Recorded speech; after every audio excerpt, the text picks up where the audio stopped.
अस्सलाम वालेकुम, आप देख रहे हैं लाइव वसीला न्यूज HD और मैं हूं सादिया बतूल।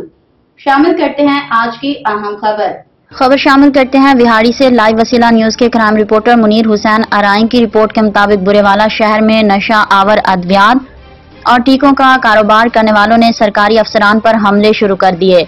लाहौर रोड पर चेकिंग के लिए की गई महकमा सेहत की टीम पर अवैध मेडिसिन स्टोर वालों का मुबैना हमला।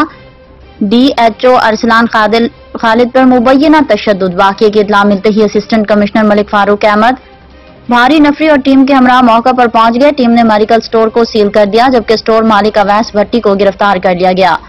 असिस्टेंट कमिश्नर मलिक फारूक अहमद ने दौरान चेकिंग विहाड़ी बाजार में ममनुआ और बगैर इजाजत अद्वियात रखने पर दाता मेडिकल स्टोर को भी सील कर दिया। वाज़ेह रहे कि शहर में फार्मेसी लाइसेंस का धंधा पै दर पै अमवात का सबब बन रहा है। किराए पर लाइसेंस लेकर नशावर अद्वियात और टीके बेचने वालों ने 8 अफराद का चंद दिन में कत्ल किया, लेकिन ड्रग इंस्पेक्टर के कान पर जूं तक नहीं रेंगी।